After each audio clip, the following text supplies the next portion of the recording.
अच्छा जी, अस्सलाम वालेकुम। अगर आवाज़ आ रही है तो हैंड रेज़ कर दें।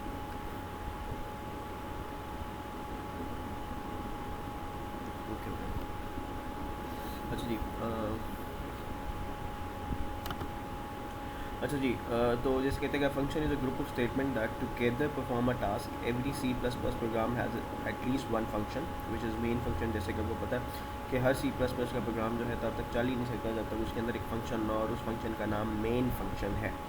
And all the most trivial programs can define additional function. तो जो बाकी आप प्रोग्राम्स हैं वो फर्दर नए फंक्शंस भी बना सकते हैं। जैसे कि हम आपको लास्ट क्लास में याद हो तो हमने कुछ फंक्शंस बनाए थे। तो you can divide your code into separate functions.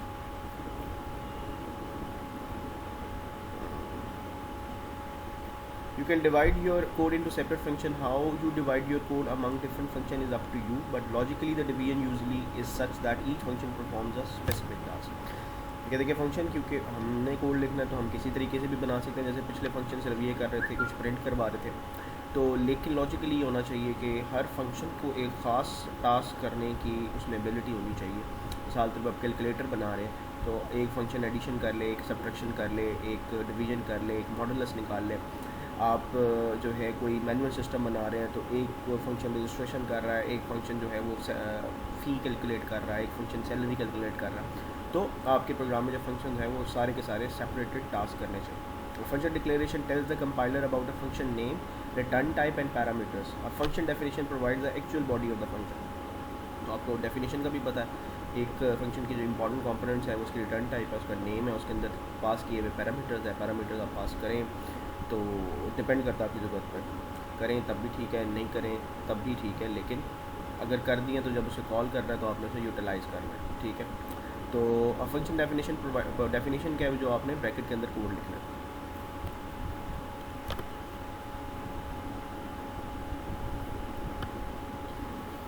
अच्छा जी, अब आवाज़ की सही आ रही है?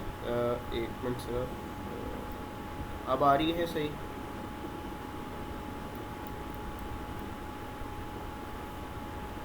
अभी किसी को आवाज़ का मसला है तो बताएं।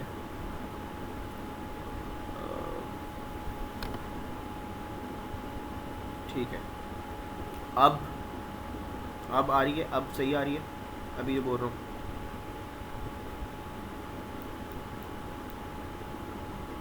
ओके हो गया। तो उसमें आपने जो है फंक्शन डेफिनेशन वो है जो उसकी बॉडी के अंदर लिखा हुआ कोड है।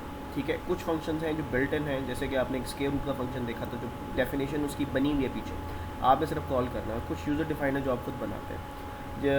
जिस तरीके ये देखें, C plus plus standard library provides multiple built in function that your program can call. For example function strcat to concatenate two string.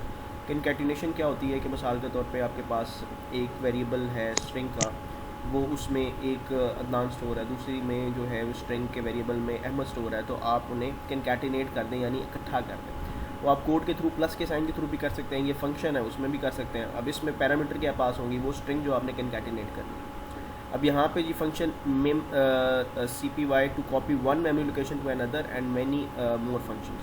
ठीक है, मतलब इस तरह के मल्टीपल बिल्ट इन फंक्शन है, जिस तरह की मैथ लाइब्रेरी आपने यूज़ की थी उसमें आप साइन निकालें, टैन निकालें, इस तरह के multiple built in function use हैं। लेकिन हमारा जो कंसर्न है वो अभी यूज़र डिफाइंड फंक्शन है। तो रिटर्न टाइप आपको बताया था जी क्या होती है। अ फंक्शन में return a value, the return type is the data type of the value the function returns. मतलब आपका फंक्शन या तो वॉइड रिटर्न टाइप है तो मतलब कुछ भी नहीं कर रहा। अगर इंट है तो मिसाल के तौर पर जो वैल्यू रिटर्न करेगा वो इंटीजर टाइप की होगी। आप अगर अक्सर देखें तो हम जब इंट में लिखते हैं तो नीचे रिटर्न ज़ीरो भी लिखते हैं। वो क्यों करते हैं? क्योंकि इंट का मतलब है कि ये main function integer value return करेगा, तो रिटर्न ज़ीरो हम लिख के ये रिक्वायरमेंट फुलफिल करते हैं कि अच्छा जी हमने इंटीजर वैल्यू रिटर्न कर दी है। Some function perform the desired operation without returning a value, in this case the return type is keyword. कुछ ऐसे फंक्शन हैं जैसे कि हम लास्ट टाइम भी देख रहे थे जो प्रिंटिंग कर रहे हैं सर, जिनकी कोई वैल्यू रिटर्न नहीं करनी है, तो वो बेसिकली आपके जो है ना वो उनकी रिटर्न टाइप वॉइड हो सकती है। पैरामीटर में बताया था, parameter is like a place holder. When a function is invoked, you pass a value to parameter. The value is referred to as actual parameter or argument. The parameter list refers to the type, order, and number of the parameters of function. ठीक है, ये अब आगे example देखते हैं ज़्यादा बेहतर समझ आएगी। अब ये देखें, ये जो फंक्शन है ये बनाया गया जी 2 नंबर्स में मैक्सिमम फाइंड करने के लिए। ठीक है, तो आप ये देख सकते हैं कि जी जब आपने फंक्शन बनाना है तो अब आपके ज़हन में पहला सवाल, एक मिनट सिर्फ, अच्छा जी, तो आपने जब फंक्शन बनाना है तो आपके ज़हन में पहला क्या सवाल हो जाएगा? मिसाल के तौर पे आपने एक ऐसा फंक्शन बनाना है जो कि 2 नंबर्स में मैक्सिमम फाइंड कर सके। तो आप ये देखेंगे आपके ज़हन में आना चाहिए सबसे पहले तो इस फंक्शन की रिटर्न टाइप क्या होगी। अब क्योंकि 2 नंबर्स में मैक्सिमम फाइंड करना है तो इसका ऑब्वियस मतलब है कि आप कोई ना कोई नंबर बताएंगे। इंट रिज़ल्ट जो है ये बेसिकली इसे हम एक लोकल वेरिएबल कहते हैं। लोकल वेरिएबल क्यों? क्योंकि ये एक फंक्शन के अंदर ही बनाया गया है और इसका स्कोप यानी कि इसका इस्तेमाल सिर्फ इधर तक ही है। ठीक है, तो इसे लोकल कहते हैं। ग्लोबल क्या होता है? जो क्रॉस द प्रोग्राम अवेलेबल। तो हमने अभी तक क्या देखा जी? रिटर्न टाइप इंट, क्योंकि नंबर रिटर्न करना है, नाम जो मर्जी रख सकते हैं लेकिन वो ऑपरेशन को डिपेक्ट कर रहा हूँ। पैरामीटर कितने होंगे और किस डाटा टाइप के होंगे वो आपको देखा, और ये एक लोकल वेरिएबल बनाया। अब इस फंक्शन के अंदर हमने सिंपल क्या किया जी? If num 1 is greater than num 2, आपने जो रिज़ल्ट है उसको num 1 के इक्वल कर देना। अगर जो है num 1 इज़ नॉट, मतलब एल्स पार्ट में क्या होगा कि num 2 ग्रेटर है तो आपने रिज़ल्ट को num 2 के इक्वल करना और एट द एंड आपने रिज़ल्ट रिटर्न कर देना।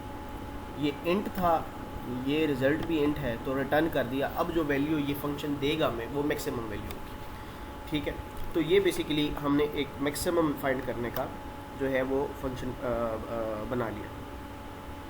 अब अगर इसमें फंक्शन कॉलिंग पे जाते हैं तो यहाँ पे देखें तो आपका वही हैश इंक्लूड सब कुछ वही हुआ। आपने ये जो काम किया है ये ज़रूर कर लें तब भी ठीक है, ना करें तब भी ठीक है। इसे हम कहते हैं प्रोटोटाइप। प्रोटोटाइप में क्या होता है? मेन से पहले हम कंपाइलर को बता देते हैं कि आगे कैसा फंक्शन आ रहा है, उसकी रिटर्न टाइप इंट होगी, नाम उसका ये होगा, पैरामीटर ये। अब आप मेन पे आए, आपने जो है वो वेरिएबल्स, अब ये जो मेन के अंदर भी वेरिएबल्स बन रहे हैं ये लोकल वेरिएबल्स हैं क्योंकि मेन के अंदर स्कोप है। जो ग्लोबल होते हैं वो मेन के बाहर बनाए जाते हैं। तो आपने एक वेरिएबल लिया, 2 लिए, एक और 3 वेरिएबल ले। अब आपने क्या किया? मैक्स में ये 2 वेरिएबल पास किए जिसकी एक की वैल्यू 100 है, एक की 200 है। और ये जो इसका आंसर आएगा, अगर यहाँ पे वॉइड होता तो आप इस पे ये काम ना कर सकते क्योंकि ये अब वैल्यू रिटर्न कर सकता है। तो आपने इस फंक्शन की वैल्यू किसको असाइन की? इस नए वेरिएबल को, और उस नए वेरिएबल को आपने प्रिंट करवा दिया। अब यहाँ पे ये भी कर सकते हैं, मैं अगर इसका लाइव टाइम में ओपन करूँ तो ठीक है। तो आपने फिर जब उसे कॉल किया तो जो है यहाँ पे उसकी वैल्यू जो है रिज़ल्ट पे स्टोर करा दी और रिज़ल्ट को आउटपुट करवा दिया। अब यहाँ पे देखें 2 पैरामीटर थे, फिर भी एक पैरामीटर से कॉल किया हुआ है। तो इसका मतलब इसका ये किस तरह हुआ?